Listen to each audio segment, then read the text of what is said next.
प्रिय बच्चों, डॉक्टर वासुदेव शरण अग्रवाल के निबंध राष्ट्र का स्वरूप के अंतर्गत राष्ट्र के महत्वपूर्ण अंगों की चर्चा करते हुए भूमि और जन पर उन्होंने बताया है। राष्ट्र का सबसे महत्वपूर्ण तीसरा अंग संस्कृति है।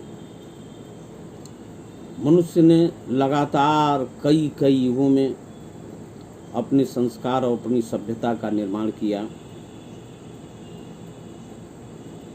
और वही संस्कृति, वही सभ्यता हमारी आने जाने वाली श्वास और प्रश्वास के समान।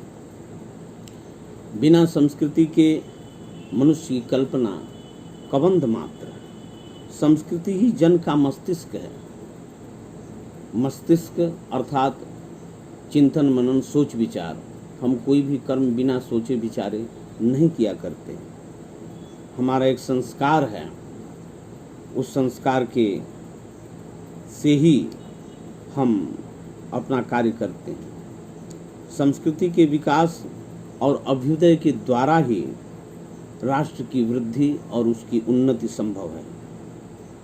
राष्ट्र के समग्र रूप में भूमि और जन के साथ साथ जन की संस्कृति का अत्यंत महत्वपूर्ण स्थान है। यदि भूमि और जन अपनी संस्कृति से विरहित कर दिए जाएं, अलग कर दिए जाएं, तो राष्ट्र का लोप ही समझना चाहिए। राष्ट्र बनेगा ही नहीं। जीवन के विटप का पुष्प संस्कृति है। जीवन एक वृक्ष के समान है और वृक्ष पर खिलने वाले फूल ही संस्कृति हैं, जिसकी सुगंध से, जिसके सौरभ से राष्ट्र महकता रहता है, दमकता रहता है। संस्कृति के सौंदर्य और सौरभ से ही राष्ट्रीय जन के जीवन का सौंदर्य और यश अंतर्निहित है। ज्ञान और कर्म दोनों के प्रकाश की संज्ञा संस्कृति है।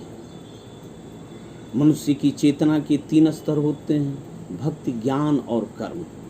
ज्ञान और कर्म का पारस्परिक सम्मिलन और उसका प्रकाश ही संस्कृति है। डॉक्टर विद्यानिवास मिश्र ने संस्कृति के विषय में बताते हुए लिखा है कि पढ़ाई करते समय जो हम भूल जाते हैं वो पढ़ाई है, और जो याद रह जाता है, जो हमारे कलेजे में, मन मस्तिष्क में रच बस जाता है, वह संस्कृति है। भूमि पर बसने वाले जन ने ज्ञान के क्षेत्र में जो सोचा है और कर्म के क्षेत्र में जो रचा है, दोनों के रूप में हमें राष्ट्रीय संस्कृति के दर्शन मिलते हैं। जीवन के विकास की युक्ति ही संस्कृति के रूप में प्रकट होती है।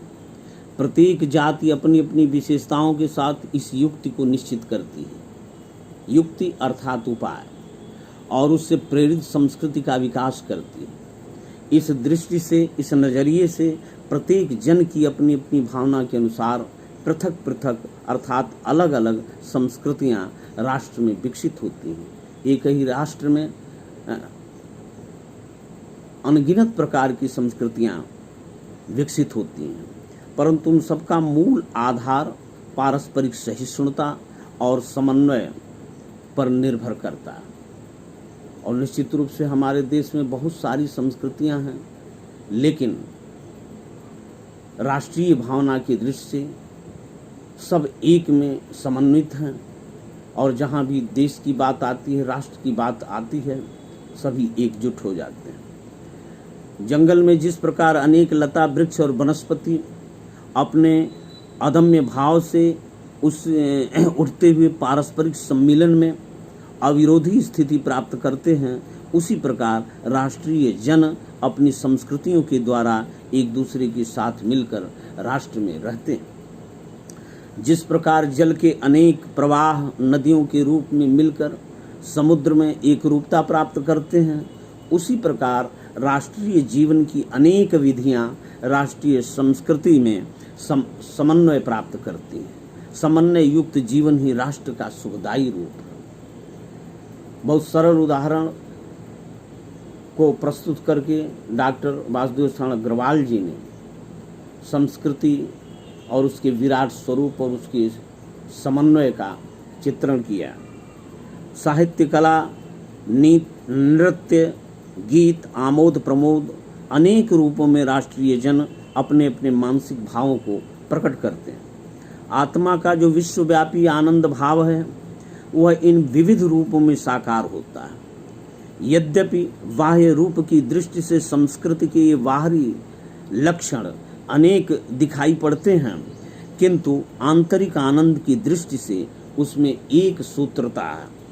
ऐसा प्रतीत होता रहता है कि सब एक सूत्र में पिरोए गए हैं। जो व्यक्ति सहृदय है वह प्रत्येक संस्कृति के आनंद पक्ष को स्वीकार करता है और उससे आनंदित होता है। इस प्रकार की उदार भावना ही विविध जनों से बने हुए राष्ट्र के लिए स्वास्थ्यकर है।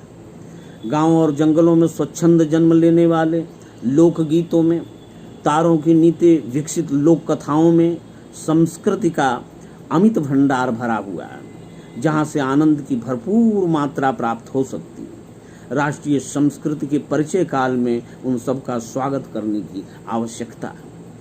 पूर्वजों ने चरित्र और धर्म विज्ञान, साहित्य, कला और संस्कृति के क्षेत्र में जो कुछ भी पराक्रम किया है, उस सारे विस्तार को, उसके फैलाव को हम गौरव के साथ धारण करते हैं और उसके तेज को अपने भावी जीवन में साक्षात देखना चाहते हैं। यही राष्ट्र संवर्धन का स्वाभाविक प्रकार है, जहां अतीत वर्तमान के लिए भार स्वरूप नहीं है, जहां भूत वर्तमान को जकड़ नहीं रखना चाहता, वरन अपने वरदान से पुष्ट करके उसे आगे बढ़ाना चाहता है, उस राष्ट्र का हम स्वागत करते हैं। इस प्रकार हमने देखा कि इस निबंध के द्वारा राष्ट्र के स्वरूप का और उसके प्रत्येक अंग, भूमि, जन और संस्कृति तीनों के स्वरूप का विस्तृत वर्णन डॉक्टर वासुदेव शरण अग्रवाल ने इस निबंध के माध्यम से किया है। हम सबको चाहिए कि इस निबंध का गहन अध्ययन, मनन, चिंतन करें और अपने राष्ट्र के प्रति सेवा भाव से, भक्ति से अपने को संयुक्त करें।